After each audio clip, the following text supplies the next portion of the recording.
Alô, alô, alô, boa noite. Tudo bem com vocês? Como é que vocês estão? Tudo tranquilo? Boa noite, galera. Tudo bem? Aê, boa noite. Hoje. Aê! Viu? Tá com o pincelzinho. Eu não sei por que que não tá aparecendo com o pincelzinho. Estamos aqui com a nossa voz da consciência.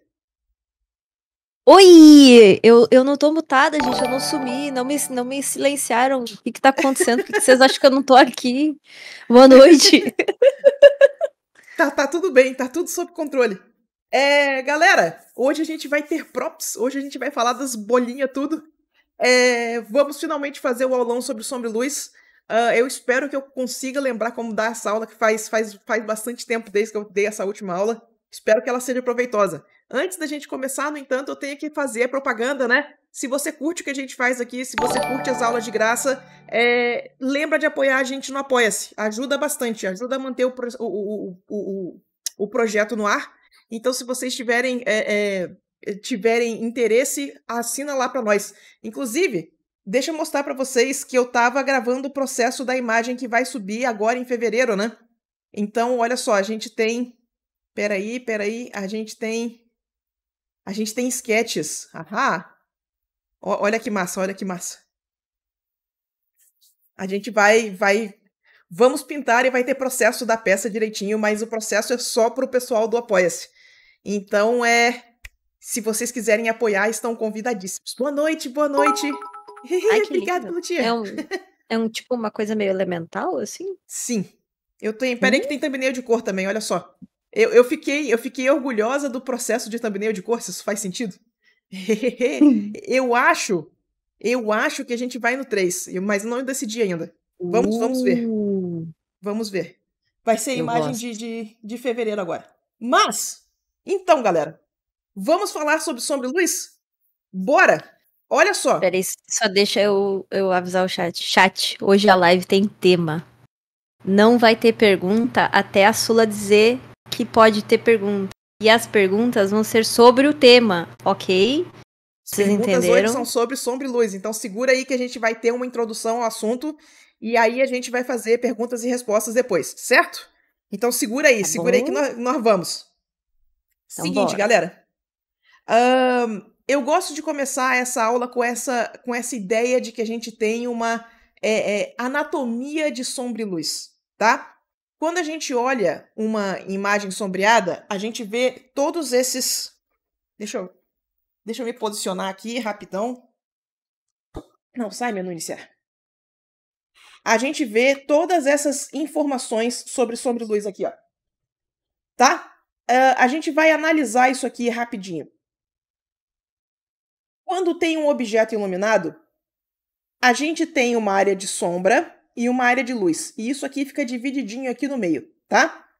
Na área de luz, o que a gente tem? A gente tem o que é chamado de center light, tá? Center light é quanto mais perto da fonte de luz, mais claro fica o objeto. Então a gente tem essa parte ficando mais clara porque ela é mais perto da fonte de luz e indo ficando mais escura, tá? Isso é chamado de center light, a luz central. Além disso, na luz, o que mais que a gente tem? A gente tem isso aqui que é chamado de meio tom. Meio tom é essa transição entre a luz e a sombra. Tecnicamente, ela é parte da luz, tá? Ela é o meio tom. Ela é essa transição que fica um pouquinho antes do que a gente chama de terminator. Terminator é essa parte mais escura da sombra aqui, ó. Essa já é parte da sombra. Então a gente começa a sombra no terminator, tá? Deixa eu tirar as marcações em cima para ficar direitinho. A gente começa a sombra no terminator, né? E à medida que a gente vai entrando na sombra agora, a gente tem toda essa separação tonal, né? A gente tem a parte da luz que é mais clara, a gente tem a parte da sombra que é mais escura, eu devia ter começado com isso. Mas à medida que a gente vai entrando na sombra, a gente tem as partes da sombra. O que tem na sombra? Tem esse terminator, que é a transição entre um e outro. Tem o core shadow. Core shadow é onde a gente tem a sombra... a sombra de verdade, né? A sombra que não está sendo influenciada pela luz refletida, tá? A gente tem a luz refletida. Aqui nesse caso, a gente tem... Peraí, vamos lá. A gente tem a luz batendo no chão e refletindo na sombra. Isso aqui é a luz refletida. É essa área que vocês estão vendo aqui, ó.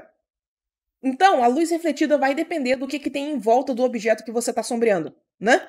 A gente tem o ambient occlusion. O que é o ambient occlusion? Quando dois objetos se tocam, tá?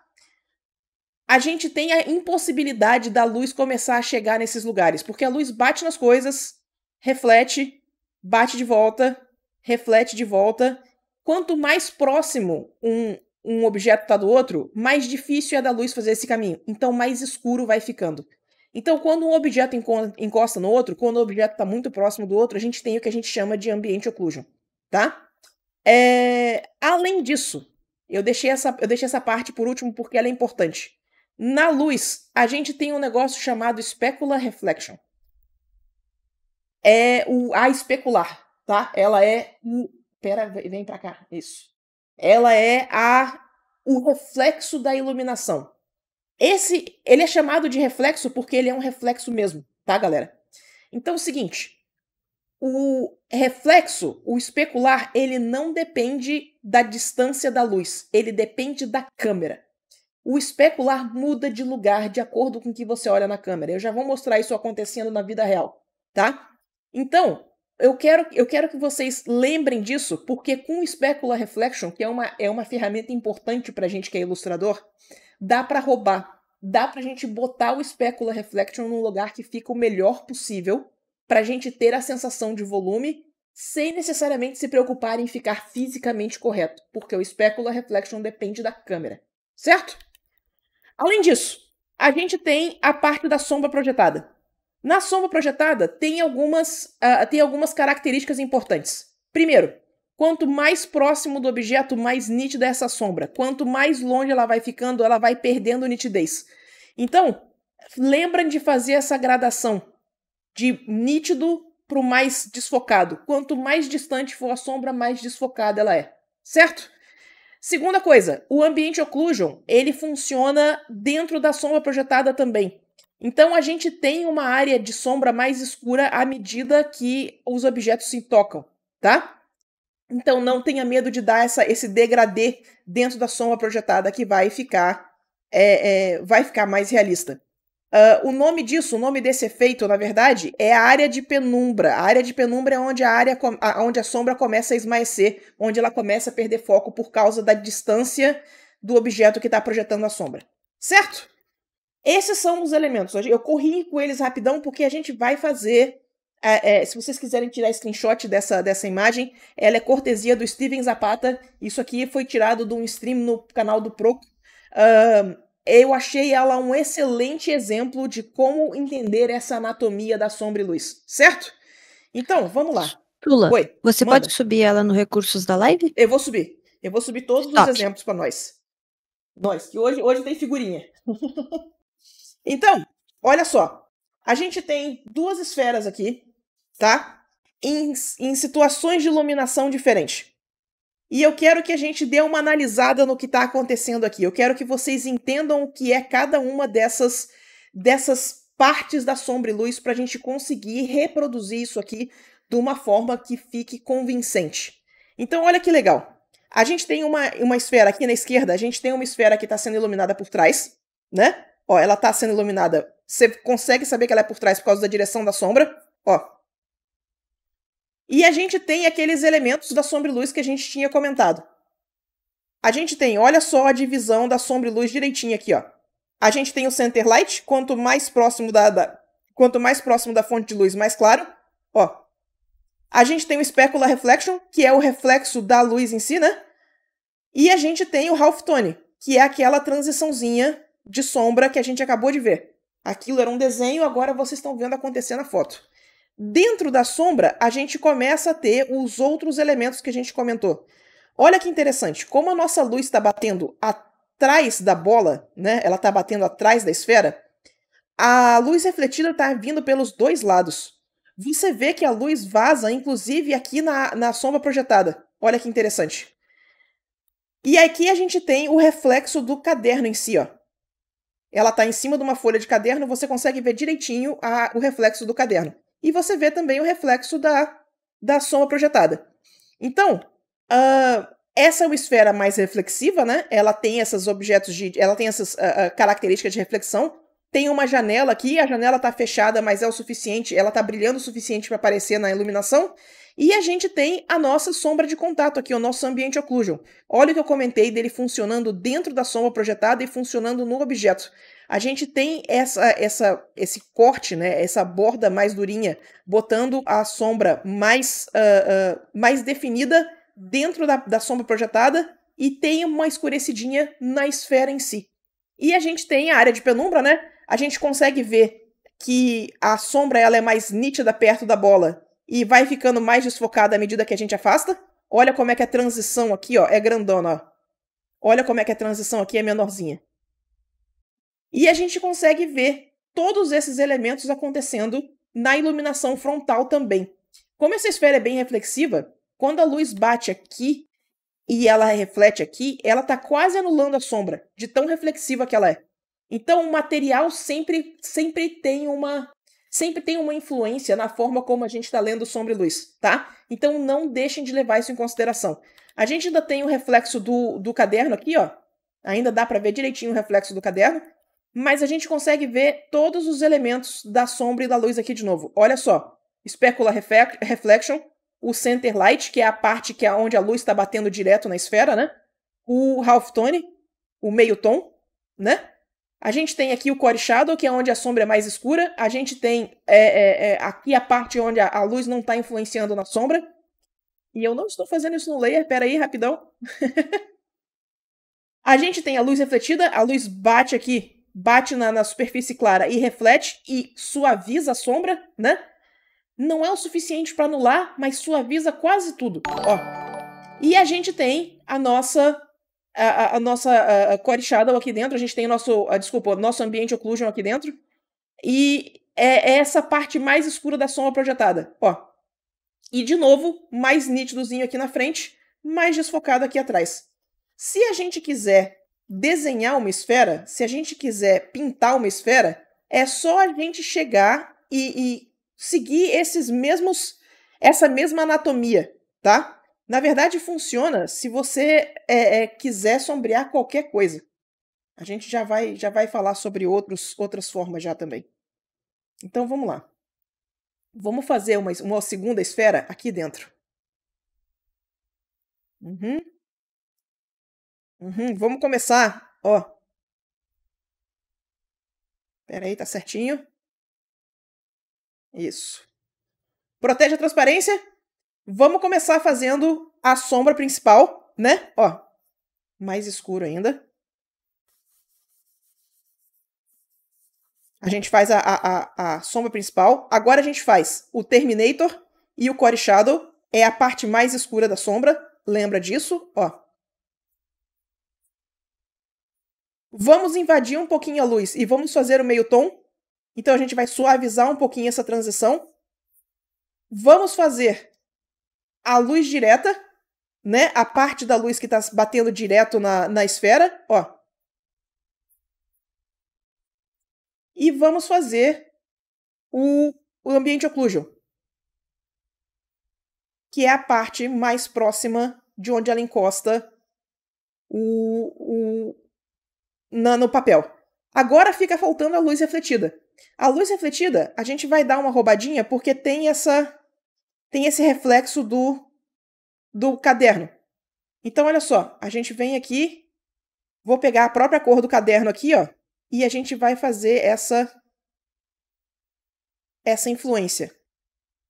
À medida que a gente está aqui no centro, ela perde definição, né? Então a gente vai fazer a borda macia aqui, ó. E olha como é que vai ficando bem parecido com o que a gente está vendo. Está faltando aqui agora o Specular Reflection. Então vamos fazer a nossa reflexãozinha. E está faltando a nossa sombra projetada.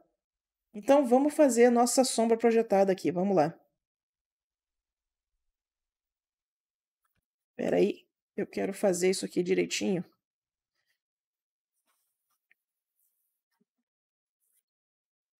Cadê meu Lazy Nezumi?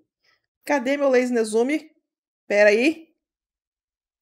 Momento de tensão aqui, rapidão.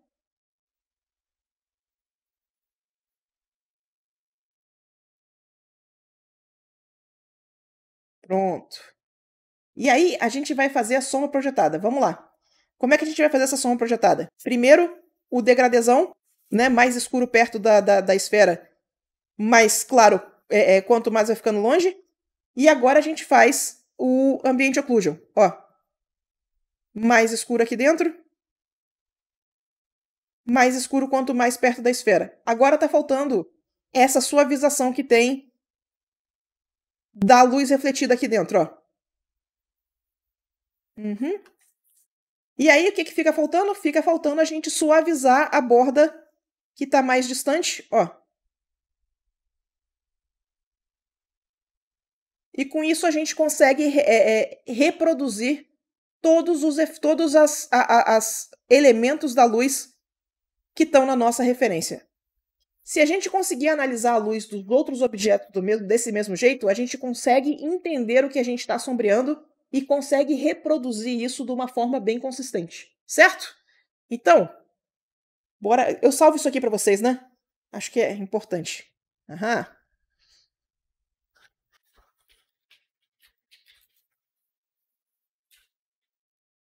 Não, eu não quero JPG, eu quero Clip Studio. Aê, pronto. Aí eu subo isso aí para vocês no final da live, para vocês terem os layers para vocês poderem brincar. Aí, seguinte, vamos começar a olhar isso aqui em outros objetos, em outras formas.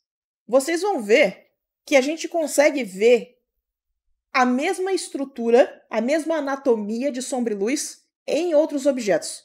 Então vamos lá. É só uma questão da gente entender o que é cada uma dessas formas que a gente tá vendo. A gente tem o cone aqui. Olha o Terminator e o Core Shadow aqui, ó. A parte mais escura da sombra. O Core Shadow aqui, ó. A gente tem a luz refletida, da luz tá batendo nessa pirâmide e tá refletindo no cone. Então a gente tem a nossa luz refletida. A gente tem o Ambient Occlusion. Como o Ambient Occlusion tá numa superfície mais plana, ele vira quase que uma linhazinha aqui embaixo.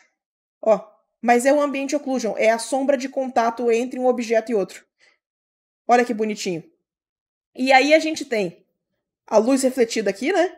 Ela volta, ela bate no cone e ela suaviza um pouco da sombra projetada que a gente tem aqui também.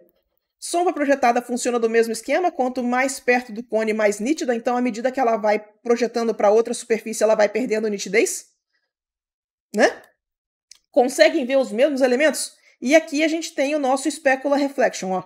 Olha como é que fica na forma, olha como é que ele se adequa à forma. Ele ajuda a descrever a forma. Essa é a importância desse reflexo, desse Specular Reflection, sabe? Ela ajuda a descrever a forma. Então, aqui no cone, ela fica direitinha, né? Ela fica bem retinha. Você vê que na pirâmide, a gente não tem tanta, tá? Mas onde é que a gente vai marcar isso? A gente vai marcar essa borda aqui, ó. Bem clara. Outra coisa que é importante, vocês conseguem ver como é que a gente tem um degradê do escuro pro claro aqui nesse plano? Conseguem ver como é que aqui é mais escuro do que aqui? Isso aqui é parte da luz refletida. O que faz esse efeito é a luz refletida. Você vê que quando a gente está com um objeto sendo iluminado, um objeto plano sendo iluminado por uma luz direta, a gente basicamente não tem esse degradê. Ele fica cor chapada. Ele é bem parecido em cima e embaixo. Mas quando a gente tem luz refletida, quando a gente entra na sombra e a gente começa a entrar com o coringa da luz refletida, a gente começa a ver esse degradê na superfície. Então você vê que aqui no cilindro, ó, a gente tem... Vamos lá, o cilindro, essa análise desse cilindro é interessante.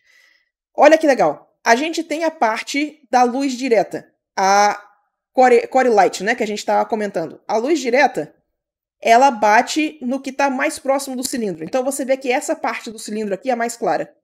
À medida que a gente vai fazendo a curva, né, a gente vai entrando no halftone, que é como é que eu estava chamando o halftone? Meia luz. Foi meia luz que eu usei?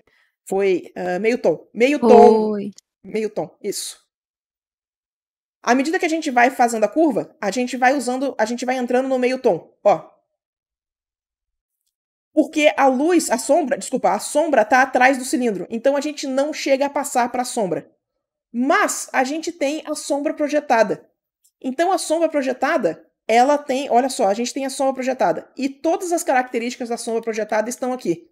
Quanto mais próximo do objeto, mais nítida.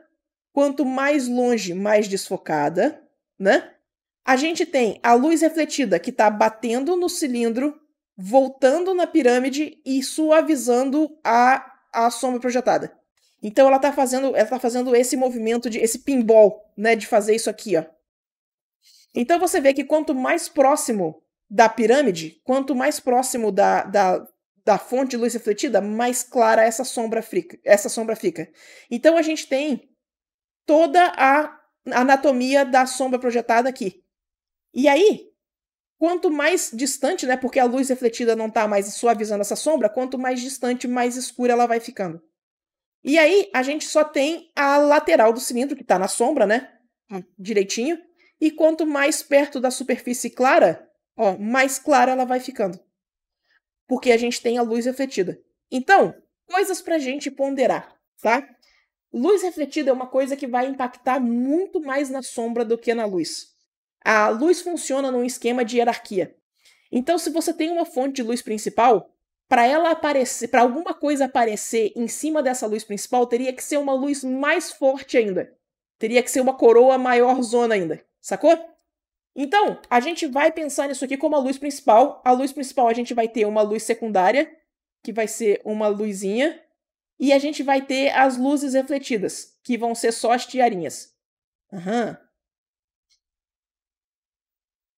Na sombra da luz principal, essas luzes fazem efeito. Se a gente tem outras luzes, né, outras influências, a mesma hierarquia mantém. Se isso aqui está fazendo uma sombra, a gente vai ver influências dessa sombra com luzes mais fracas. Mas elas só afetam na parte da sombra. Deixa eu mostrar isso funcionando, que isso aqui é bem fascinante. Espera aí. Eu quero... Hoje tem tudo, cara. Hoje tem prop, hoje tem vídeo, hoje tá tendo coisa. Estamos tendo coisas. Olha só. Eu quero que vocês observem que a gente tem uma fonte de luz vindo da direita aqui e a gente tem a luz vindo de cima. Eu tava com a luz do ambiente acesa. Ó, tem aqui na reflexiva dá pra ver bem. Não é a luz do ambiente, não. É a luz da janela. Então você vê, ó, que a luz da janela, ela tá aparecendo aqui na esfera. Tá vendo? Mas ela não é forte o suficiente para competir com a luz principal que eu tenho aqui. Certo? Deixa eu pegar mais um exemplo disso. Eu acho que isso aqui vai ajudar. Aguenta aí. Eu quero aqui.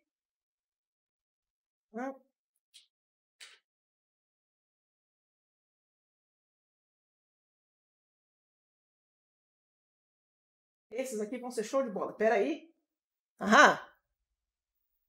Olha que massa. Temos duas iluminações acontecendo aqui. A gente tem a iluminação laranja, que é a nossa iluminação principal, e a gente tem a iluminação azul, que é a nossa iluminação secundária. Então, a iluminação laranja é a nossa iluminação principal. A nossa luz azul é a nossa luz secundária. É a nossa tiarinha, tá? Olha como é que a luz azul, ela até dá uma tingida na laranja, mas olha como é que ela não é forte o suficiente para realmente influenciar aonde essa luz laranja está batendo. No entanto, aonde a gente tem sombra da luz laranja, a azul influencia diretamente. E aí você começa a compor esses shapes, essas formas da sombra. Olha que interessante. A gente tem a luz laranja batendo aqui, né? Tá aqui a sombra da luz laranja. Ó, a luz bate aqui, reflete aqui, e a gente tem a luz refletida. E aí a gente tem a luz azul entrando desse lado. Essa luz azul, a sombra dela tá aqui, ó. E aqui, olha a luz refletida, olha a sombra refletida dela aqui no outro objeto. Ó. Se ela tivesse por inteira, a gente estaria vendo a sombra direitinho aqui, ó. Mas a luz laranja cancela completamente a sombra da luz azul. Sacou? Faz sentido isso? É divertido.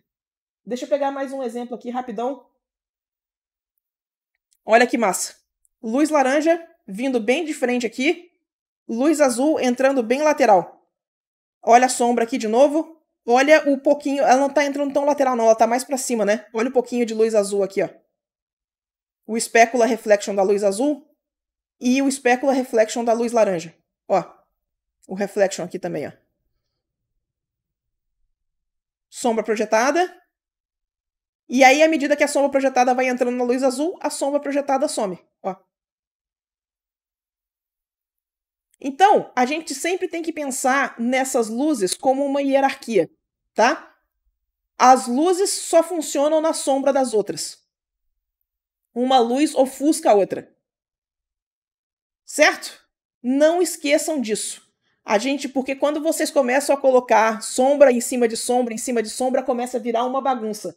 Então lembrem disso. Uma luz só funciona na sombra da luz hierarquizada. A luz principal anula qualquer sombra na cena. Show. Deixa eu ver o que mais que eu tenho aqui. Ah, eu tenho um videozinho mostrando o negócio do specular reflection que eu falei para vocês. Olha que massa. Não é o vídeo mais profissional. Eu peço desculpa, eu estava produzindo videozinhos agora. Mas olha só o que eu estava comentando. Ó. Eu vou vir aqui e eu vou marcar o ponto de luz. Eu estou marcando o reflexo, tá vendo? E aí o que vai acontecer? Eu vou mexer a câmera. Tá vendo o brilho saindo do lugar? Olha o brilho saindo do lugar. Esse brilho tem a ver com a câmera. Se eu fizesse uma linha aonde está batendo a luz, aonde está fazendo a sombra da luz direitinha, você ia ver que a sombra não muda de lugar. Eu tenho um vídeo mostrando isso também. A sombra não depende do ponto da câmera. Olha aqui, ó. Olha como é que a sombra fica exatamente no mesmo lugar na esfera. A sombra não depende da câmera, mas o reflexo depende. O reflexo depende da posição da câmera. Ele é um reflexo. Todo reflexo depende da posição da câmera. Então, o que eu quero dizer com isso? Eu mostrei para vocês o tanto que o specular reflection, na hora que ele estava modelando o cone, ele é importante para mostrar a forma do cone. A gente consegue mostrar que aquela superfície é redonda usando o specular reflection. Vocês sabendo que o reflexo depende da posição da câmera, isso significa que você pode colocar o reflexo aonde ele melhor funcionar para você. Desde que ele esteja na área de luz, você pode dar aquela roubadinha mais para a esquerda, mais para a direita, para o seu reflexo melhor representar a forma que você quer. Certo? Então lembre-se de roubar com esse tipo de coisa. Não tenham medo de dar essa roubadinha. Tranquilo? Deixa eu ver o que mais que eu tenho aqui. Eu tenho mais um videozinho mostrando como é que a posição da sombra não se mexe. Ó, só pra gente ter certeza mesmo.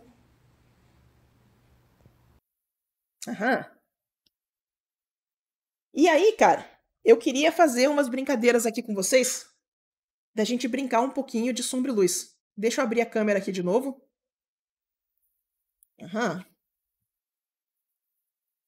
Rapidinho. O pavor de toda a câmera, fonte de luz. Então, olha só. Eu estava mostrando esses exemplos para vocês agora, todos eles na esfera, né? Mas eu quero que vocês percebam como é que todos esses princípios se aplicam em formas mais complexas também. Olha o specular reflection ali perto do nariz. Olha ele mudando de lugar, olha que massa. Olha ele descrevendo a forma. Olha a sombra projetada. Olha a sombra projetada. Se eu chegar a luz mais perto, olha ela ficando mais nítida. Olha ela ficando mais desfocada. Olha que massa. A sombra do rosto, no entanto, que é uma sombra de forma, ela é sempre suave. Não tem como eu deixar essa sombra... Deixa eu botar aqui, ó. Essa sombra que vai aparecer aqui, né? Essa sombra aqui, ó. Não tem como eu deixar essa sombra 100% roubada. 100% marcada, roubada, né? Eu tô com isso na cabeça. A sombra do nariz, ela é muito mais nítida, ó. Porque é uma superfície com uma transição muito mais acentuada. Certo? Olha que massa. Então, é para vocês verem todos esses princípios. Olha como é que o specular reflection ele consegue descrever a testa do personagem, ó. E isso aí depende da câmera. Então você pode usar o specular reflection para fazer esse tipo de descrição. A gente pode pegar e usar o Specular Reflection para melhor descrever a nossa forma. Isso aqui, gente, é uma réplica da cabeça de Davi. Vocês acham no Mercado Livre para comprar uma réplica de gesso. Ela é muito boa para estudar. Então, eu comprei no Mercado Livre, eu posso passar o link para vocês depois. Eu posso passar, se vocês quiserem, eu posso passar o link da luzinha também. Essa luzinha é RGB. Então, é comprado no AliExpress, não é tão cara. E ela troca de cor, olha que massa.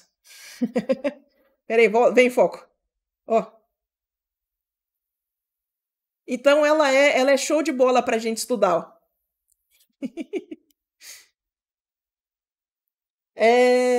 A gente vive numa época em que comprar essas referências é muito fácil, muito acessível. Então, usem essas coisas a seu favor, porque na minha época não tinha nada disso. Não tinha esses brinquedos, nenhum deles. Luizinha LGBT, é nóis, é isso. Eu vou passar os links depois. Eu tenho que catar os links, que eu não tô com os links aqui na mão. Mas eu vou jogar os links lá no recurso da live assim que a live acabar. Fiquem tranquilos. Certo? Gente, e aí? Vocês têm perguntas sobre Sombra e Luz?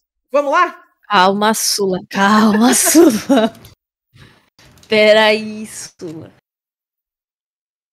Mas pode mandar a pergunta. Meu Deus.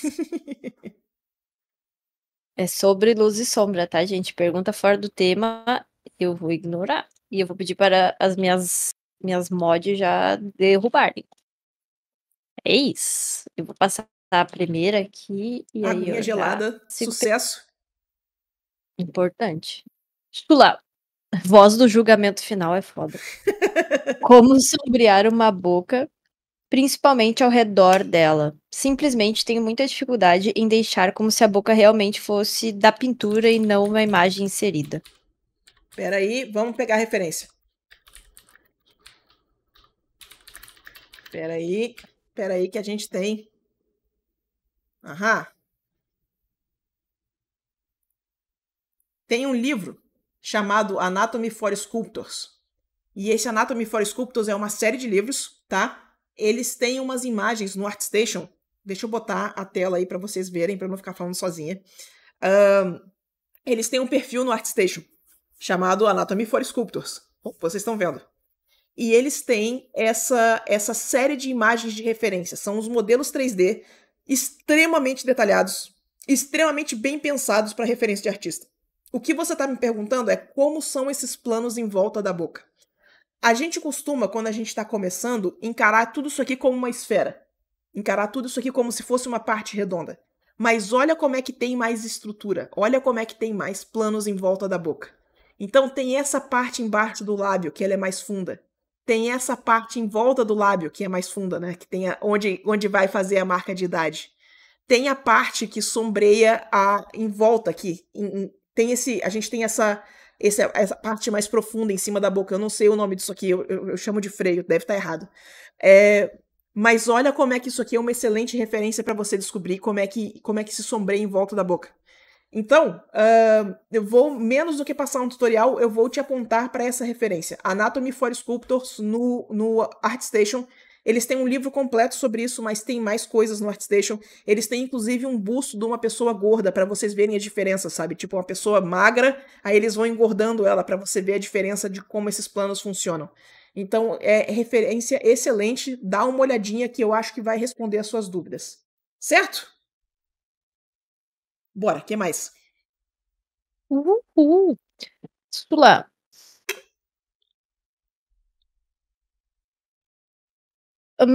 Tá. Uma pergunta linha cinza aqui, tá? Manda. Como pintar pelos? Eu sei que tem muito jogo de luz e sombra em como pintar eles. Isso. Tem um desenho que mostra muito a minha dificuldade em pelos e não consegui cobrir ele direito. E é preto e branco. Olha só. Desenhar pelo, desenhar cabelo são coisas que estão muito próximas uma das outras, tá? Tem o pessoal, o que eu vou recomendar para você é o seguinte, tem o pessoal, se você está precisando de referência para pelo, tem o pessoal que é especializado em fazer retrato de pet para vender. Eles têm uns vídeos de como pintar pelo que são fantásticos, tá? O que eu recomendo? A artista que normalmente eu recomendo é a Kareid. Kareid é uma artista de Magic que ela tem... Aliás, será que ela tá no cara?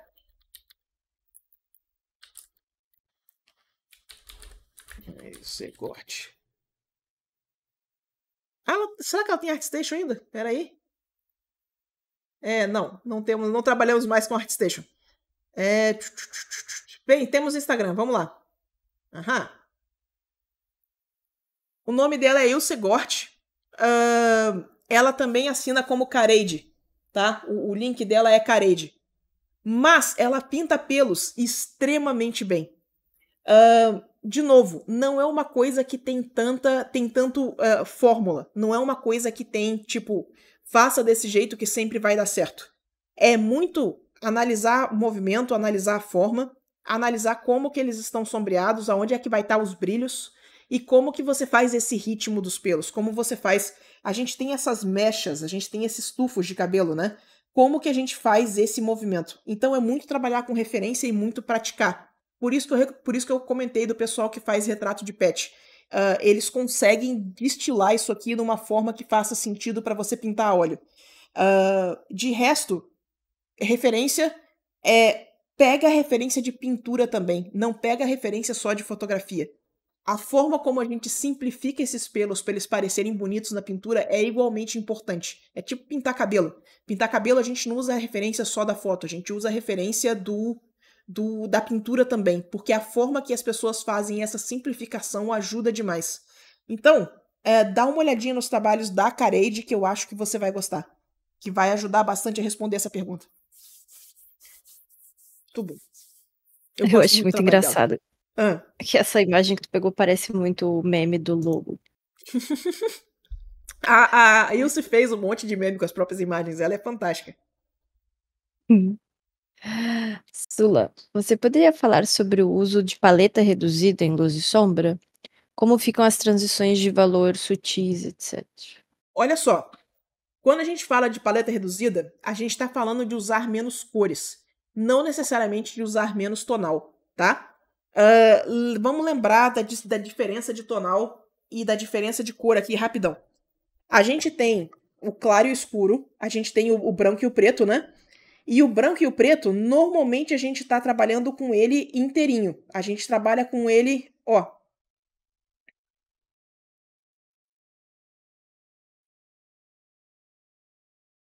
Toda a escala tonal. E aí, nessa escala tonal, bota isso aqui pro lado, a gente vem aqui e a gente coloca uma cor só, ó.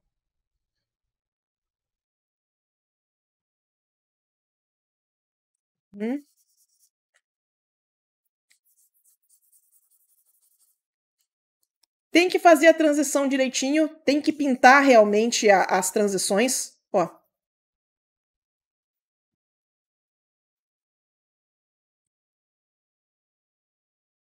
Bem vermelho. Isso aqui seria uma paleta de cor reduzida. Isso aqui seria uma paleta reduzida. Você está pintando com preto, branco e vermelho, só. Esses exercícios de redução de paleta, eles fazem mais sentido no tradicional, tá?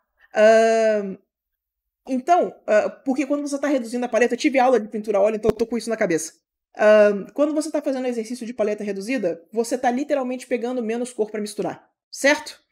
Agora, dito isso, existe um exercício que você faz no digital, que a gente pega... Deixa eu pegar aqui. Que aí a gente vai fazer um exercício de limitação de tonal também, tá? Que é aquele exercício que eu já mostrei para vocês algumas vezes aqui em live. Ele é o seguinte, ó. Você vai fazer uma pintura high key, que a gente chama. A gente vai fazer uma pintura high key, assim. E a gente vai fazer uma pintura low key. O que isso significa? Você vai pegar e você vai fazer a pintura só usando essa parte do triângulo aqui, do quadrado aqui. Ó, você vai fazer só aqui, ó. E aí você vai fazer uma segunda pintura usando só a parte de baixo. Isso aqui é um outro exercício de paleta reduzida mas esse aqui a gente está reduzindo também o tonal.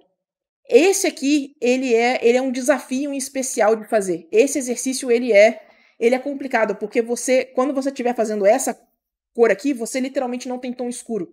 Como que você vai fazer a sensação de que a pintura tem contraste completo e como que você faz ela parecer o mais colorida possível usando só isso aqui? Esse é o desafio. Como isso aqui foge um pouquinho do escopo de sombra e luz, isso aqui é um exercício para você aprender a controlar o tonal. Eu falo um pouquinho mais sobre esse exercício em outra live. Pode ser até na live seguinte, na live que vem, sabe? A gente pode falar um pouquinho de perspectiva atmosférica e como que a gente controla o tonal. Mas quando você está fazendo um exercício só de paleta reduzida, você normalmente tem o preto e o branco e mais uma ou duas cores. Mais uma ou duas cores. Então você não está limitando o tonal, você só está limitando a quantidade de cor. Você vai ter saturação versus desaturado. Vai ter saturação versus cinza. E aí você faz o exercício de cor assim.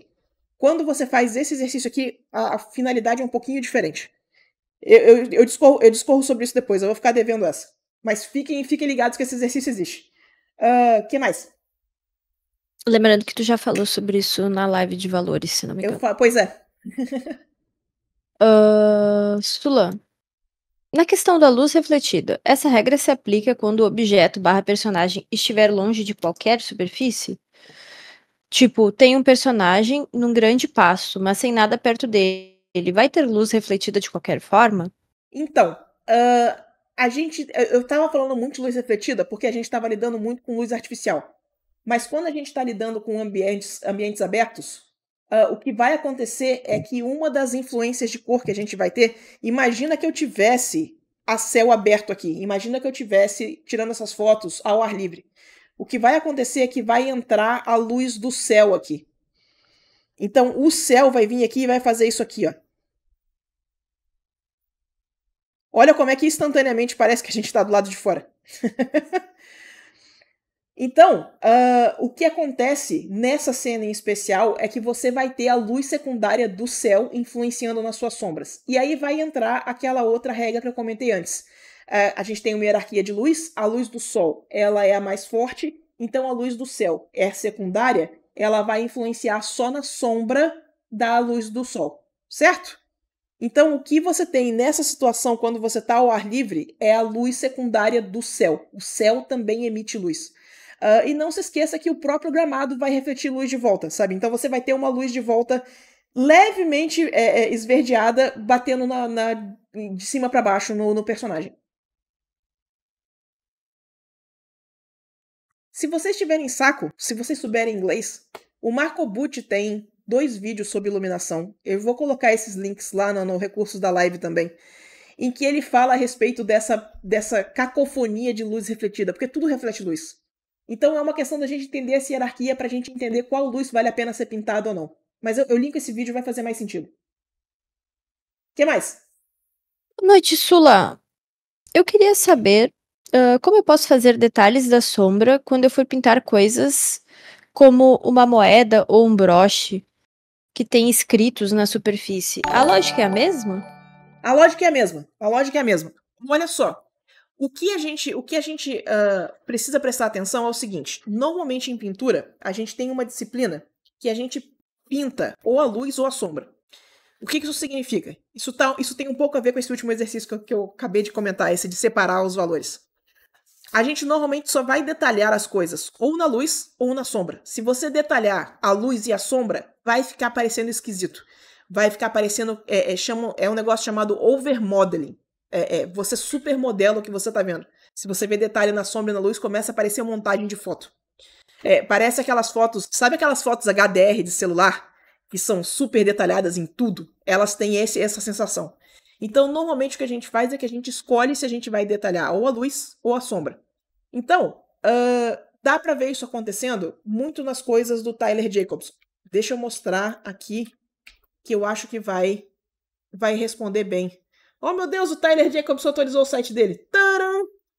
Mas ainda bem que ele não tirou a minha imagem do ar. Olha só. Aqui a gente tem uma iluminação principal vindo do fundo, né? E a gente tem o personagem ele tá com a luz secundária, que é a luz azul. A luz azul tá funcionando, a gente tem essa luz vindo do fundo, né? Ela bate aqui no contorno do personagem, então esse personagem estaria todo na sombra. Só que a gente tem a luz secundária que tá iluminando esse personagem de azul. Então o que a gente faz aqui? A gente tá trabalhando com os detalhes na sombra da luz principal. Repara como é que todo o personagem tá super detalhado, mas a parte lá do fundo, a parte que tá 100% iluminada, olha como é que ela tá mais simples. Olha como é que ela tá com menos detalhe. Então, detalha-se mais a sombra. A parte que tá na luz fica mais simples. É isso que a gente está comentando quando a gente fala que a gente ou pinta os detalhes na luz ou pinta os detalhes na sombra. A gente não pinta os dois. Se a gente pintar os dois, vai ficar esquisito. Sabe? Então é um dos jeitos da gente trabalhar com esse tipo de coisa. Quando você for trabalhar, trabalhar com material, deixa eu pegar material aqui rapidinho. Deixa eu pegar outra referência aqui.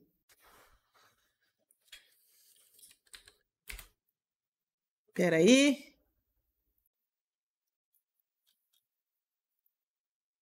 Tem um cara chamado Clint Kearley, que ele tem um curso. Ele chama SWATs Academy, a aula dele. E aqui no site da aula dele tem os exercícios dos alunos. E eu achei esse exemplo aqui muito bom para esse tipo de exemplo. Olha só, essa imagem aqui em especial, a gente está fazendo os detalhes na luz. A gente não está pintando os detalhes na sombra. Vamos trazer para o Clip Studio aqui rapidinho. Deixa eu mostrar aqui, ó. Olha só. A gente tem a caveira aqui, né? A luz está aqui, né? Ó. A sombra está mais chapada. Então a gente está fazendo os detalhes na luz. Ó, a gente está fazendo os detalhes todos na luz. A parte da sombra não tem tanto detalhe. O que você está me perguntando, eu acredito, é o seguinte. Quando você vai fazer os detalhes igual o da coroa, como que eu faço para separar sombra e luz nisso aqui, né? O que você vai fazer é o seguinte. Lembra a escalinha tonal que a gente estava falando ali? Olha só que coisa. Que escalinha tonal. Noise. Que. Olha só. Vê se isso aqui faz sentido.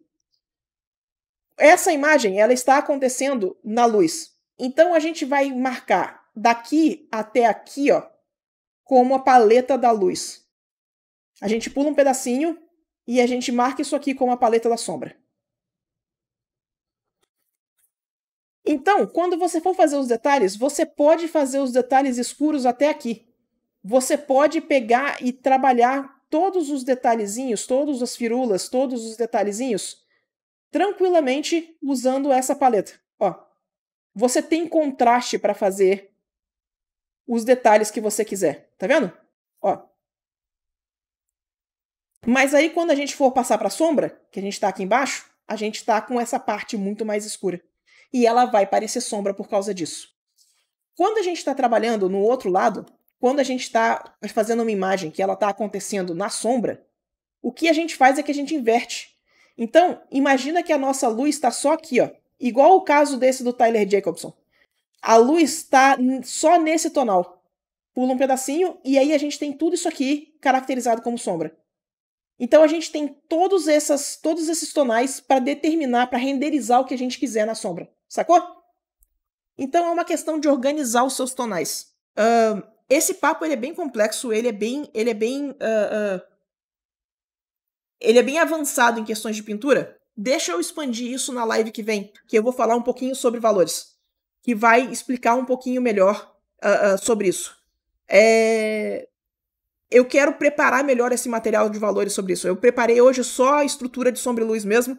Então deixa eu fazer a live sobre valores pra gente começar a pensar em valores e separação e profundidade, que eu acho que vai ajudar. Mas espero que já tenha dado uma ideia de como que a gente começa a desatar esse nó. Certo? Bora, o que mais? Uhul! Sula. Sinto que já entendi o básico de luz e sombra. Uhum. Como posso dar um passo além? Tenho dificuldade para passar estudos mais complexos. É exatamente sobre essa estrutura de valores que a gente está comentando. Olha só. Todas as perguntas vão ser sobre isso, pelo visto. Olha só. Deixa eu ver se o site dos Otamboros abre. Porque eu fico usando só o... Não, ainda não abre. Eu fico usando só o Jacobson de exemplo para isso, vai acabar enchendo o saco. Mas vamos lá. Cadê? Ah, tem imagens novas aqui. Aham, então eu posso usar novos exemplos. Que massa. Tá, peraí. Aham. Deixa eu botar na tela para vocês procurarem os exemplos comigo. Peraí. Tá bonitão o site novo. Gostei, Tyler. Ficou massa. Olha só. Deixa eu pegar essa imagem aqui de referência. O próximo passo, depois que você entendeu sombra e luz, é você começar a entender sombra e luz como valores, tá? O que isso quer dizer? Quando a gente está pintando um objeto em primeiro plano, a gente não tem... isso vai ser o resumão da próxima live, pelo visto. Quando a gente está pintando alguma coisa em primeiro plano, a gente não precisa fazer nenhuma restrição. A gente pode ir para valores bem claros. Olha o que a gente tem aqui na barba. Ó. A gente tem um valor bem claro aqui na barba, né? Ó. E a gente tem valores bem escuros. Ó. A sombra que tem aqui embaixo da espada. Isso aqui é quase a escala tonal inteira. No entanto, quando você passa para o cenário atrás, olha como é que a parte mais clara do cenário, ó, é mais escura, e a parte mais escura do cenário lá atrás mesmo, ó. Olha como é que ela é mais clara do que a nossa... do que o nosso exemplo aqui na frente. O nome disso aqui é controle tonal. Isso é perspectiva atmosférica, isso é controle tonal. Deixa eu puxar. Espera aí.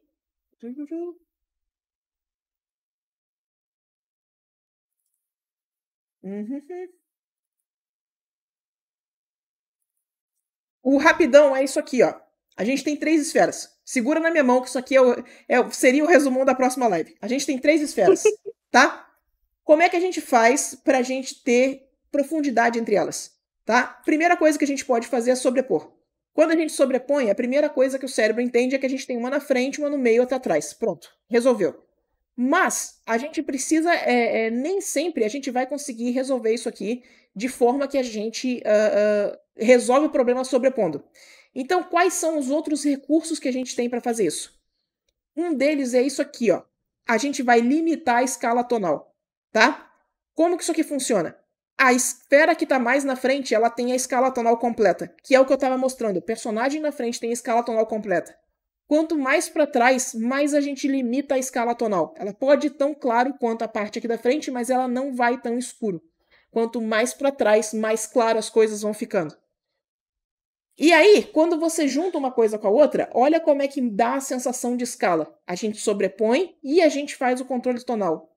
E aí, a gente pega em cima disso aqui e aplica a perspectiva. Agora a gente tem realmente a sensação de profundidade. Que essas esferas são grandes, que elas estão no ambiente e que está dando a sensação de profundidade. A vantagem da gente fazer isso com controle tonal é que a gente consegue determinar as esferas que estão na frente e as esferas que estão atrás, independente do tamanho. A gente consegue passar essa sensação de profundidade só com a sobreposição e com o limite tonal. Olha que interessante. E aí, se vocês quiserem terminar de vender o efeito mesmo, a gente faz um bloomzinho, a gente deixa o céu emitir luz. Olha a diferença que dá, ó. E a gente tem uma imagem atmosférica que a gente consegue saber o que está na frente e o que está atrás, sem depender do tamanho, sem depender da perspectiva. Sacou? Então, o que a gente faz é que a gente faz essa limitação tonal. Se a gente consegue limitar esse tonal, e os Otamboros, o cara que eu queria mostrar e o site dele não está abrindo, faz isso extremamente bem. Ele faz esse controle tonal muito bem. Eu gosto muito de usar o Tyler de exemplo, mas eu já uso ele muito de exemplo. Então eu queria usar outras pessoas fazendo esse mesmo controle tonal. Mas olha que interessante. Você faz o fundo em baixo contraste e coloca um personagem em alto contraste em cima e a gente tem a sensação de profundidade. E o grande lance, lembra da hierarquia que a gente estava comentando? As coisas que emitem luz continuam mais claras do que as coisas que não emitem. Então a gente tem o céu está emitindo luz, ele mantém a hierarquia, o céu está influenciando no personagem, Mas à medida que a gente vai chegando pra frente, a gente vai ganhando mais níveis de contraste até a gente chegar no personagem em que a gente tem o controle de contraste completo. A gente tem todos os tonais. Faz sentido essa loucura? Bora, o que mais? Vou contar gente de 1000 minutos. Sula, o que você acha sobre usar modos de camada na hora de fazer luz e sombra? Acho massa, divirta-se. Assim, ó. O modo de camada é uma ferramenta da pintura digital. Não tem problema nenhum em você usar isso. O grande lance é você ter uma intenção. Por que você está usando esse modo de camada? Por exemplo, você sabendo que o Multiply só escurece, você usar o Multiply para colorizar pode não ser a melhor opção. Às vezes é exatamente o que você quer. Não estou dizendo que não é para usar. Mas você sabendo que o Multiply só escurece, pode não ser a melhor opção para você colorizar alguma coisa. Mas Multiply é ótimo de ser feito na sombra porque o Multiply só escurece. Então você vai fazer uma sombra, fazer ela em Multiply faz todo sentido. Tira um pouco da obrigação de você escolher a cor correta, escolher o tom correto. Porque você pode confiar que o Multiply sempre vai escurecer. Então, uma vez que ele está sempre escurecendo, você está sempre agrupando isso na sombra. Certo? Eu não acho que tem problema nenhum usar. Então, usa, divirta-se, só tenha consciência do que você está fazendo. Uma das coisas que eu acho que causa um pouco de desconforto é o pessoal que tipo, não sei que modo de camada usar, vou experimentar todos até um parecer certo. Isso deixa uma questão um pouco mais aleatória na sua pintura, que pode dar um efeito interessante, mas na maioria das vezes só parece uma bagunça mesmo. Então cuidado, tenha intenção no que você está fazendo. Só isso. Divirta-se, usa os modos de camada, tudo, vambora. Multiply só escurece, Color Dodge só clareia, vambora. Boa noite, Sula. Eu vejo que todo o conteúdo sobre luz e sombra na internet são desenhos mais puxados para o realismo. Uhum. E não consigo aplicar tanto no meu desenho. Conhece materiais mais focados no cartoon? Olha só, o cartoon, ele é uma simplificação disso que a gente está vendo. Peraí. Me dá um artista de cel shade foda. Phoebe Choi? Phoebe Choi, perfeito. Não. O Nesken? Nesken também é uma boa. Valentina? Não, a Djamila? A Djamila, perfeito. Aham.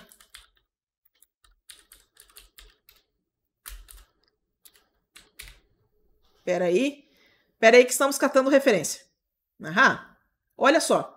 Quando a gente está trabalhando com uma iluminação mais cartoon, uma iluminação mais cor chapada, a Djamila é um excelente exemplo. Obrigada, Lau.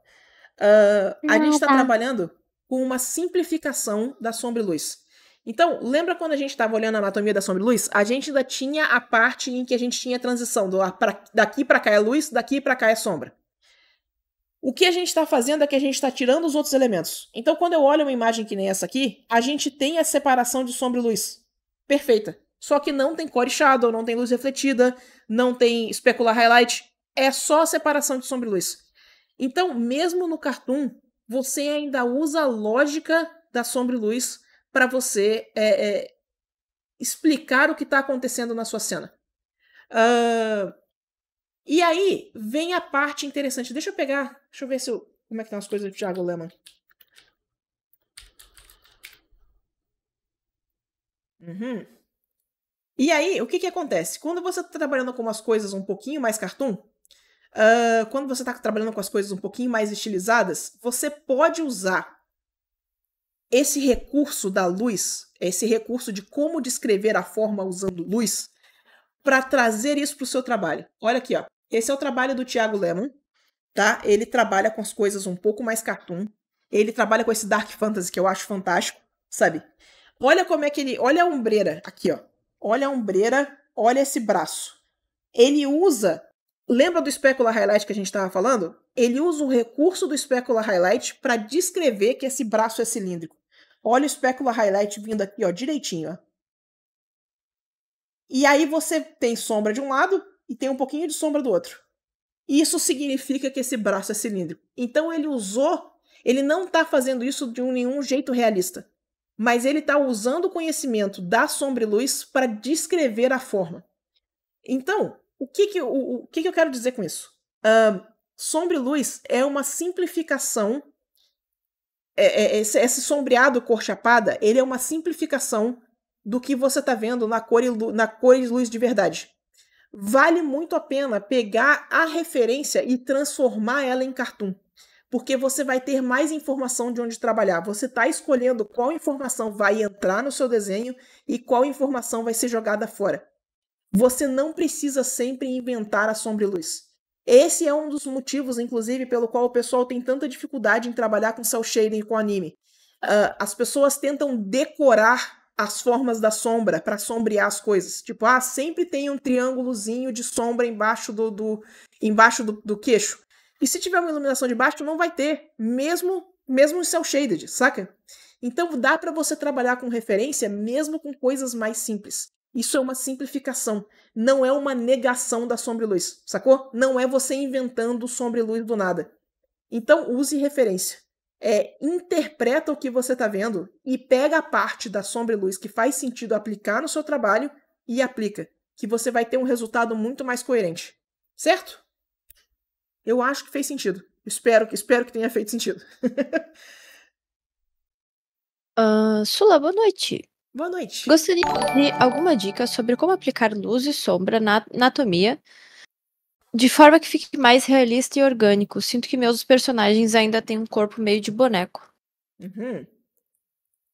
Olha só, como você vai fazer essa parte do realismo e orgânico depende muito da direção de arte que você quer, tá? Eu vou mostrar um cara aqui. Tem um cara que ele é um pin-up artista, um pin-up artist masculino, chamado Silver Joe. Ele faz os cara bombadão. E eu acho o sombreado dele muito bom. Ele faz umas coisas muito massa. Eu acho que fica bem tranquilo. Inclusive, ele faz um cel shades massa também. Falando nisso, né? Ele tem umas coisas mais simplificadas que são bem interessantes. É esse tipo de resultado que você está procurando?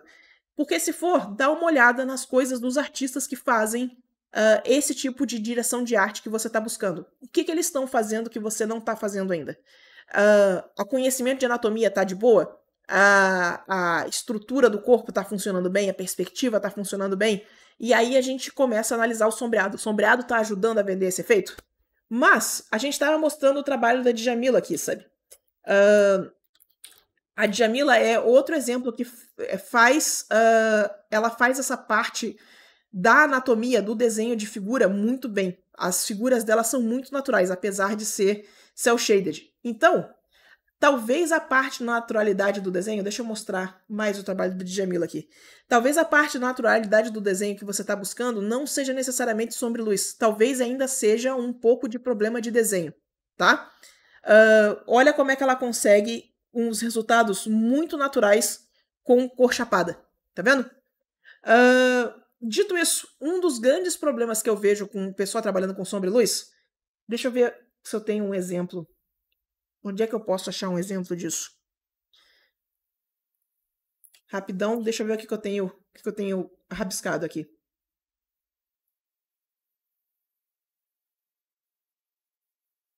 Peraí que eu tô catando.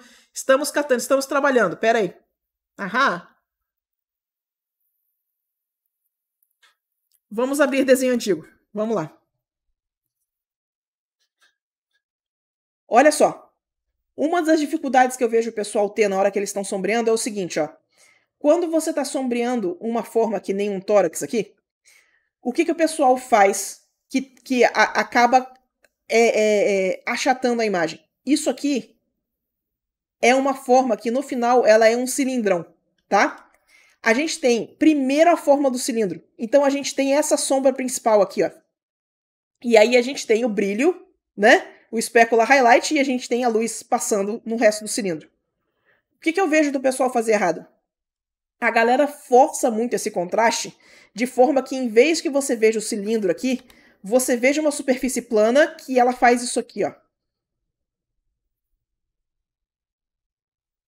Então, é como se eu pegasse eu pegasse essa sombra aqui, ela tá... Peraí, deixa eu pegar um tom um pouquinho mais escuro. Aqui. Não tão escuro. Não esse pincel também. Pronto. Eu vou pegar essa sombra aqui, ó, né? Vou deixar ela mais alto contraste. E aí eu vou pegar essa sombra aqui e vou deixar ela tão alto contraste quanto. E a própria sombra tão alto contraste quanto. E a próxima sombra tão alto contraste quanto.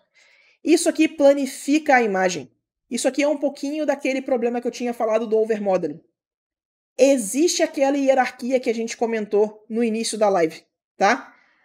A gente tem a área de luz, a gente tem a área de sombra, a gente tem a penumbra, a gente tem o core shadow, né, a parte mais escura da sombra. Então, quando você vai iluminar esse cilindro aqui, todos esses princípios ainda estão sendo aplicados. Então, a gente vai ter a área de luz, a gente vai ter a área de sombra, a gente vai ter a área de luz, e essas sombras que estão aqui não podem ser tão escuras quanto a área de sombra. Porque senão você está pegando esse cilindro e você está achatando ele. Você está estragando a modelagem. Você está supermodelando o negócio e ele vai ficar esquisito. Faz sentido isso? Pode ser isso também.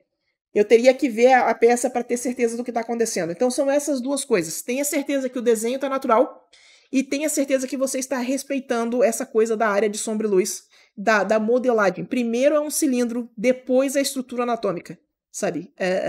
Eu acho que, seguindo esses dois, a gente consegue ter um desenho legal. E o Silver Joe é uma excelente referência. É isso. O que mais?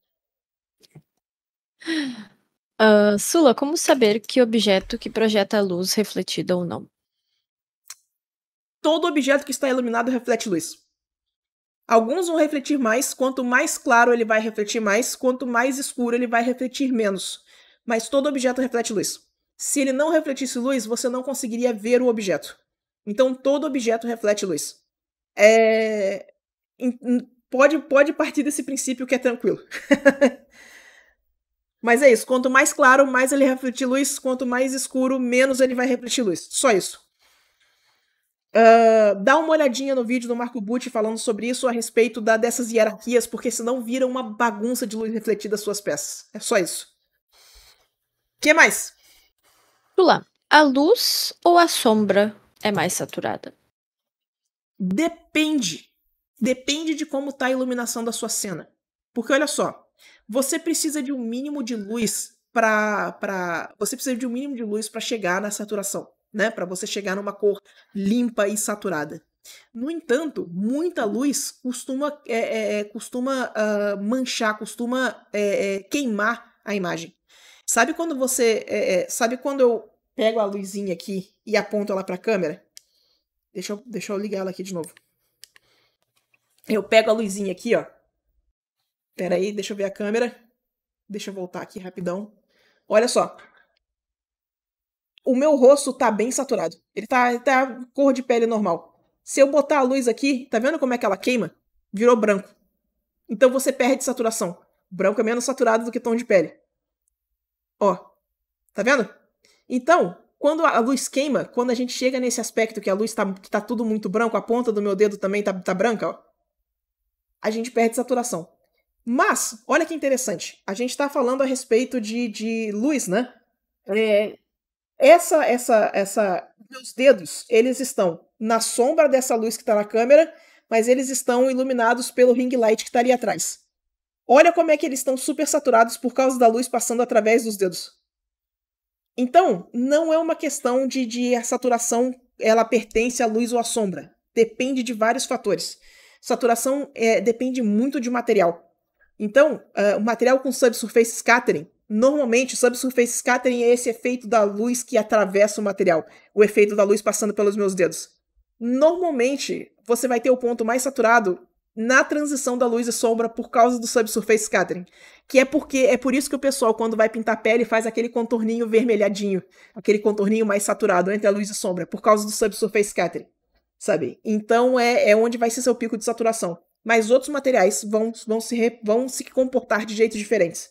Então, use referência. Dá uma analisada em como que está acontecendo esse comportamento. Não é uma questão de que é mais saturado na luz ou mais saturado na sombra. Se a luz queimar, Se a luz chegar nesse pico em que ela vai ficar tudo branco, perde saturação. Se você tiver uma sombra com uma luz colorida, pode ser o pico de saturação, a luz colorida na sombra, sabe? Então depende. É um grande depende. Bora! Eu tava mutada falando. Tchururu. Como funcionam as sombras de luzes coloridas? Elas mudam a cor também? Então, meu Deus do céu. Adorei essa pergunta. Vamos lá. Problema de sombra de luz colorida é aquele problema do contexto de cor. Espera aí que a gente vai precisar de referência para esse aqui.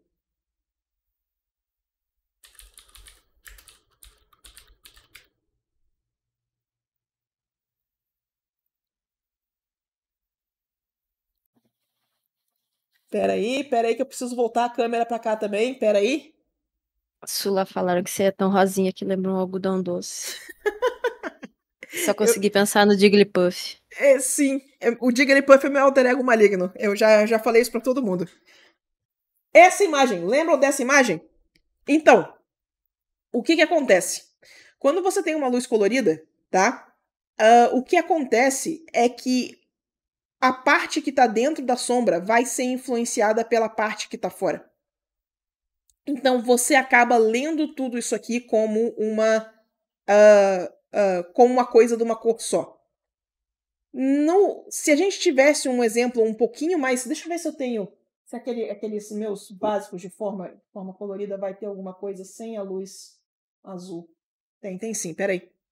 Acho que tu tinha umas fotos com aquelas bolas de bilhar, né? Isso. Olha só. O que está acontecendo nesse efeito é isso aqui, ó. A gente tem a luz colorida e a gente tem a sombra. Peraí, deixa eu agora numa cor que vocês enxergam. Ó, aqui, né?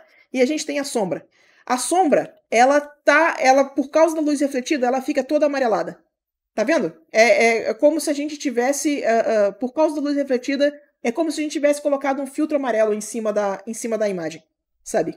Mas, se você tiver um lugar que tenha pouca luz refletida, essa sombra tende a aparecer da cor oposta. Então, se esse ambiente aqui tá vermelho, esse ambiente tá verde, né? A sombra vai tender ao avermelhado. Se esse ambiente está vermelho, a sombra vai tender ao esverdeado. Se não tiver tanta luz refletida. Se tiver luz refletida, a luz só vaza para dentro da sombra e tá tudo resolvido. Deixa eu ver o que eu tenho das esferas aqui, rapidão.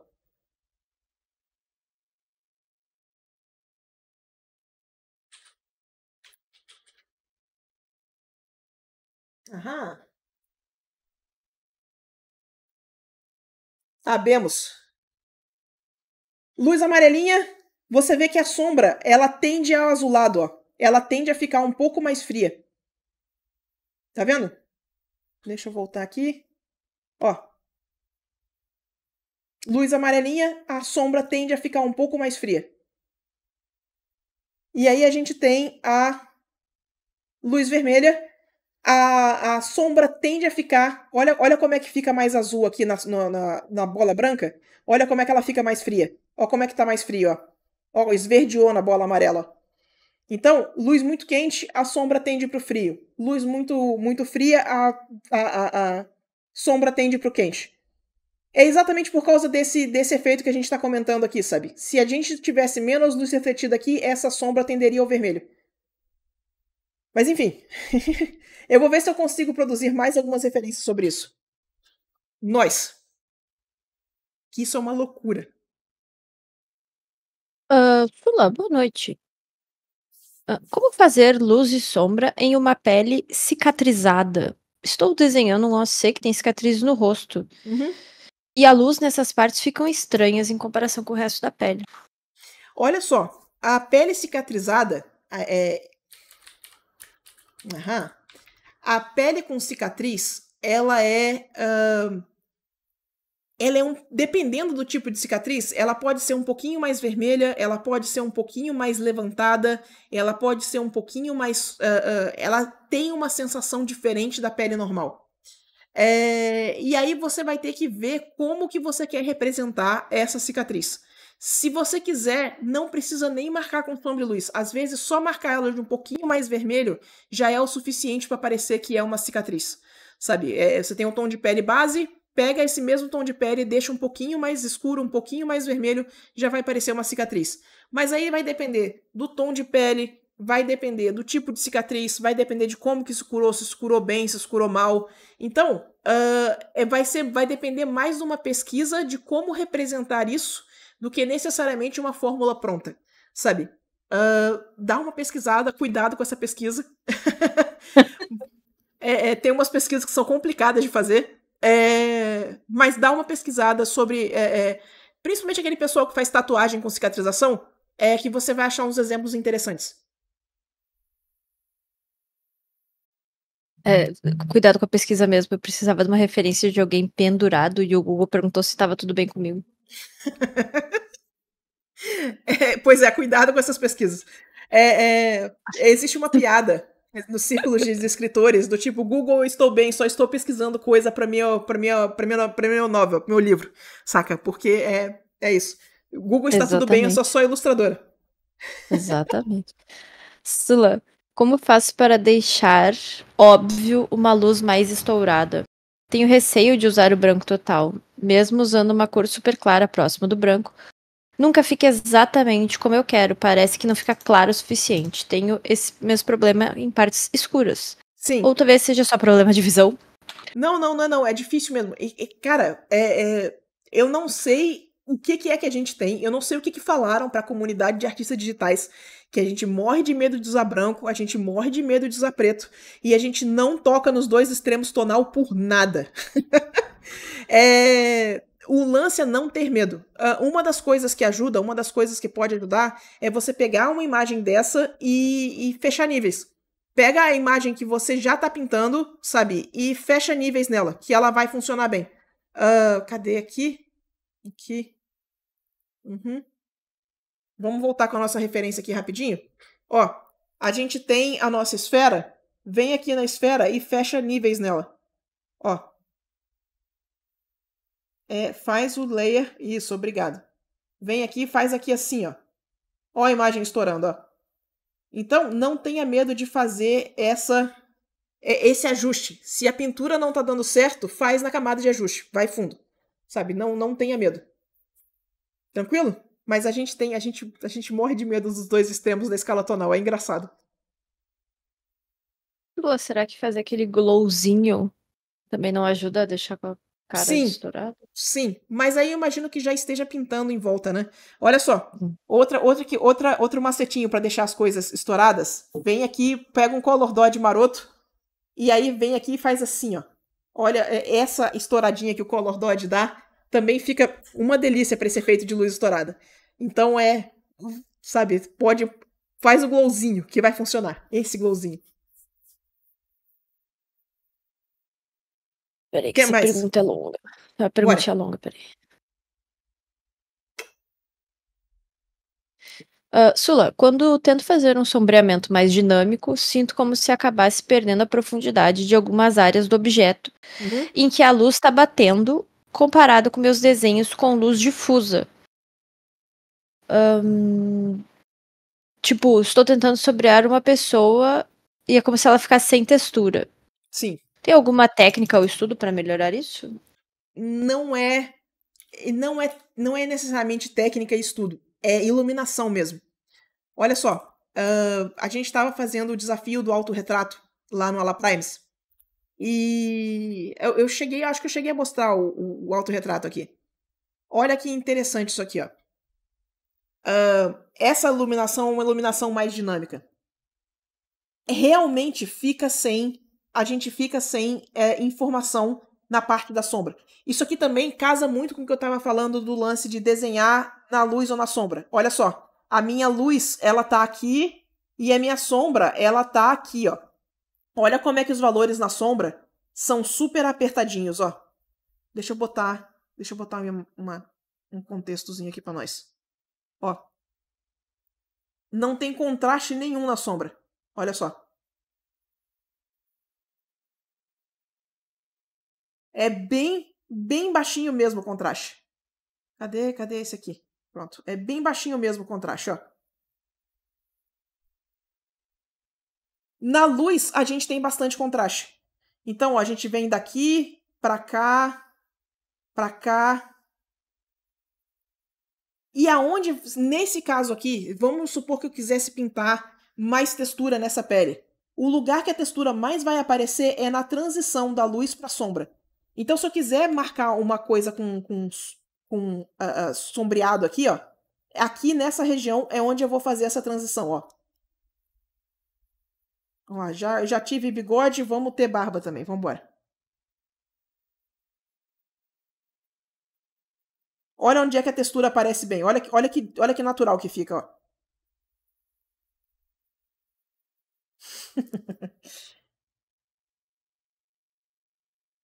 Eu tô amando que estão chamando esse teu autorretrato de promotora de justiça. Eu já vi chamarem de tudo, tá muito engraçado. Maravilhoso, cara. Então, nesse tipo de iluminação mais dinâmica, realmente você vai perder informação de textura.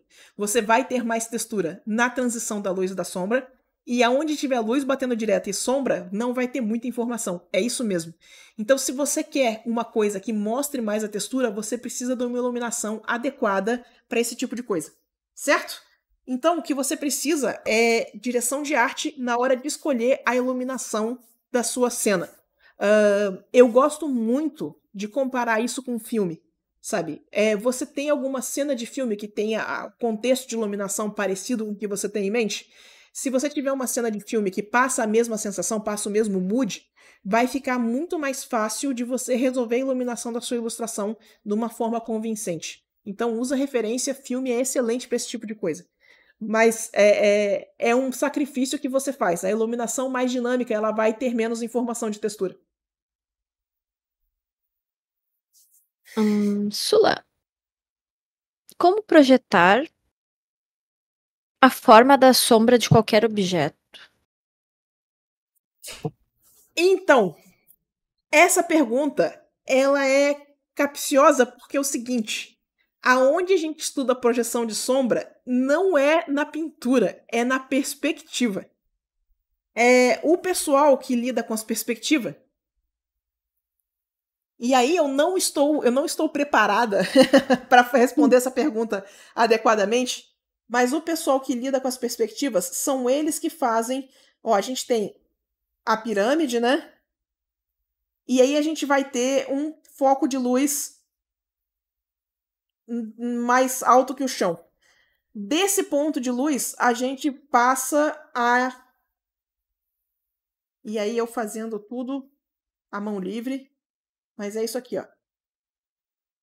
Você projeta a sombra baseado nesse ponto de luz e onde que ele encosta no chão aqui, ó. Oh yeah.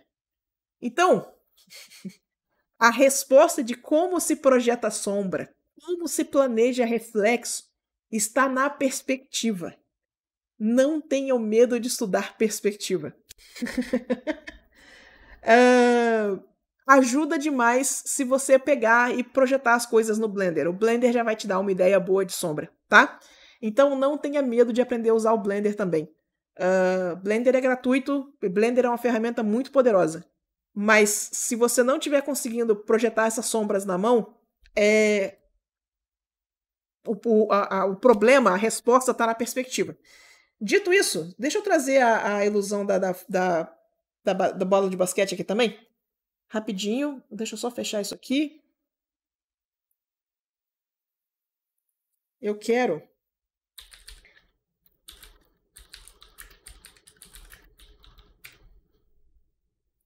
Eu já mostrei esse vídeo aqui antes, mas eu quero mostrar ele de novo, porque ele é um excelente exemplo de como sombra projetada é um negócio roubado. Olha só. Essa bola de basquete, ela vai fazer um caminho na tela. Ela vai sempre passar nessa diagonal. Esse aí, se vocês quiserem seguir com o dedinho de vocês aí na tela, pode seguir. É sempre o mesmo caminho. Aí a gente tem a primeira sombra projetada, que é da bola no chão, né? E olha como é que a sombra projetada é importante para a gente entender aonde é que essa bola tá. Olha o que acontece quando a sombra projetada muda de lugar. A bola está fazendo sempre o mesmo movimento. A única coisa que está se movendo é a sombra projetada, tá? É sempre o mesmo movimento. Olha esse terceiro exemplo aqui. O movimento da bola não mudou. Ela está fazendo o mesmo movimento. A única coisa que está se movendo é a sombra projetada. Então, 2 lições sobre esse vídeo, tá? Primeiro, sombra projetada são importantes para você entender como as coisas estão no ambiente tridimensional. Segundo, dá para roubar com essas sombras projetadas. Você não precisa de ser uma coisa 100% precisa. Vocês não precisam de que a projeção de sombra seja realista. Você vê que a gente não mexeu em ponto de luz, a gente não mexeu em nada e o seu cérebro sabia decodificar perfeitamente a sombra projetada. Então, honestamente, bota a sombra projetada. Não precisa se preocupar dela estar perfeita, mas tem a sombra projetada que vai ajudar bastante no efeito da ilustração em si. Vai ajudar muito na sensação de profundidade. Certo? Esse videozinho é muito legal. Sula, como faço para chegar no meio tom ou no tom mais escuro no digital? É muito diferente da acrílica, em que se mistura mais roxo? Então, sim e não. Tem sombras que você vai fazer na acrílica também que não necessariamente você vai escurecer com roxo. Você vai escurecer com outras cores também. Você pode escurecer só com azul. Você pode escurecer com uma sombra queimada. Você vai escurecer de alguma maneira. Aqui no digital, você vai aqui no triângulo que eu uso, ou no quadrado, né? Dependendo do que vocês tiverem, vocês vão caindo pro cantinho aqui, ó. O importante é escolher o tonal correto. Quão claro ou quão escura é a sua cor. E aí escolher a saturação. Então, a lógica é muito parecida, sabe? Mas o quão saturado é a sua sombra é parte do pulo do gato. Quanto de cor você quer que tenha na sua sombra é parte do desafio. E aí você vai escolher uma sombra que vai ser mais desaturada, né, mais cinza, ou uma sombra mais cromática, que vai ter mais cor. Ela vai ter mais vermelho, mais roxo, mais... Sacou? Então depende da sua paleta. Essa pergunta é vários depende. O que mais?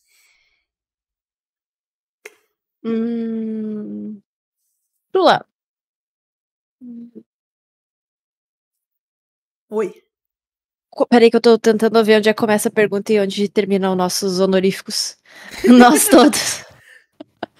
Quando se trata de objetos mais translúcidos, como que a sombra, o highlight e os reflexos se comportam? Tive que fazer uma garrafinha de plástico recentemente e me perdi demais no processo.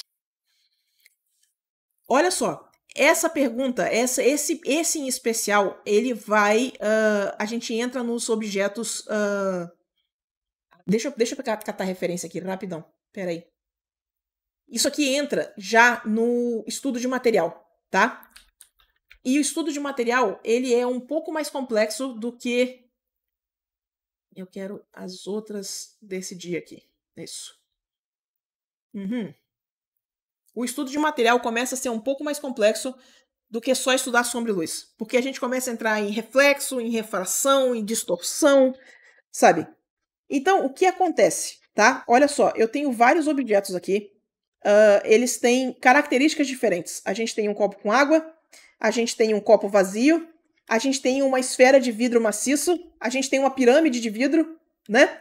E cada um deles se comporta de um jeito diferente. Então é muito difícil eu te dar uma regra que, tipo, sempre vai funcionar assim. O que o pessoal faz é o seguinte: a gente vai pegar um copo com água, por exemplo, e a gente vai estudar isso aqui, a gente vai pintar isso aqui, igual o pessoal faz com coisa metálica. Você tá vendo que a gente tem a parte mais clara, aí a gente tem um degradê aqui na água, ó. Aí a gente tem a parte mais escura e o reflexo da parte do copo.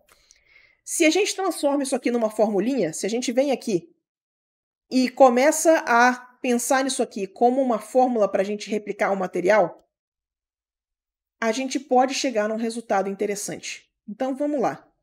Vamos fazer um teste rapidão aqui.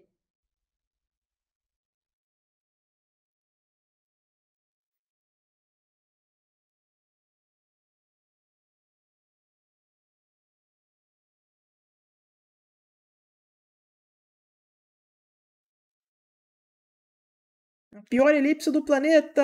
Iê! Vamos lá, não julguem muito minha elipse. A gente vai trabalhar ó, com um brilhinho. Um degradê, então aqui vai ser mais claro. E a gente vai trabalhar com o degradê ali. E aí, à medida que a gente chega aqui embaixo, a gente vai ter a região mais escura. Eu vou fazer um degradê ali também. Vamos lá.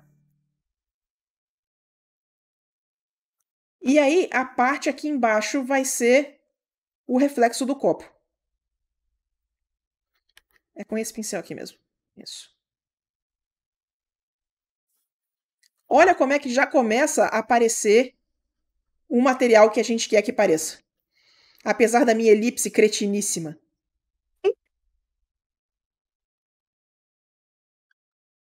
Então, o que a gente faz é que a gente começa a entender esses padrões.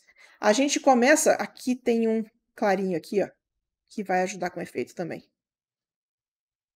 Quando a gente pinta, a gente começa a entender o que a gente precisa de todos esses elementos, de toda essa cacofonia que tem na referência, quais são os principais elementos que a gente precisa para reproduzir o efeito do material. O que é que faz o efeito do material mesmo pra gente. E aí, quando você começa a entender quais são esses elementos, a gente começa a reproduzir o material de uma forma mais convincente. Então, olha que interessante. Olha como é que já começa a aparecer um copo com água. Apesar da minha elipse que está distorcendo, vocês entenderam. Vem aqui e transforma isso aqui numa regrinha interna para você desenhar copos com água. E aí a gente vai vir aqui, a gente vai desenhar um cel shade. Olha só. Deixa eu fazer uma elipse um pouquinho melhor aqui dessa vez. E a gente pode vir aqui e fazer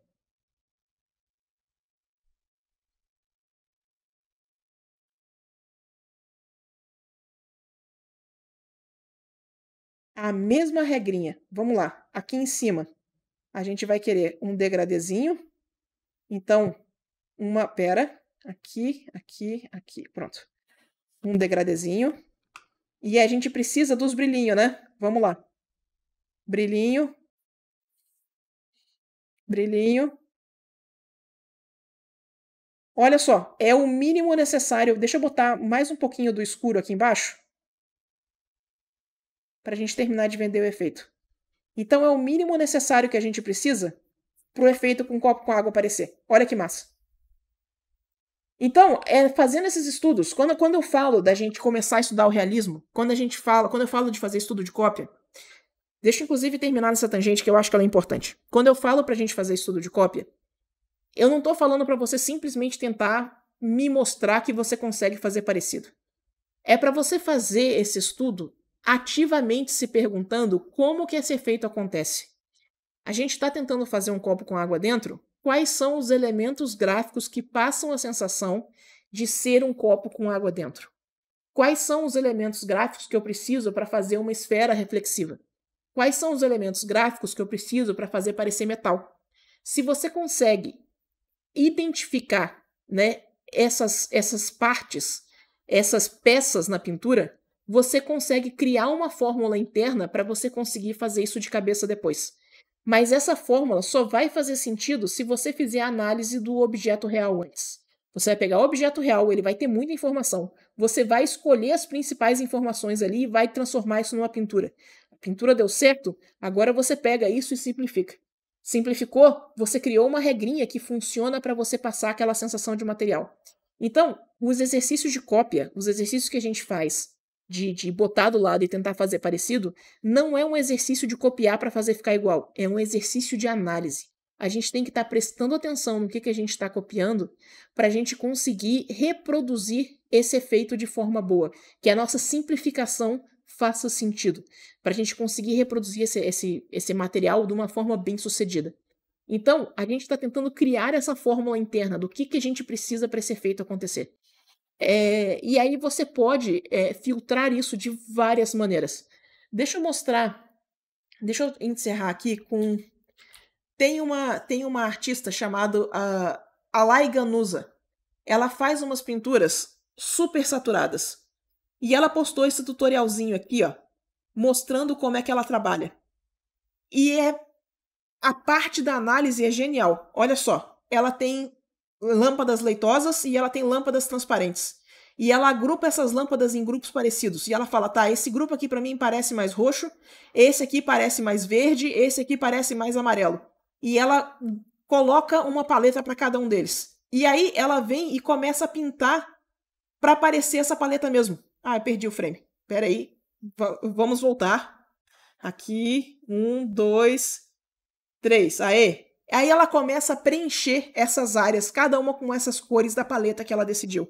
E ela tem um resultado fantástico depois. Fazendo esse tipo de análise, ela faz esse tipo de resultado super vibrante.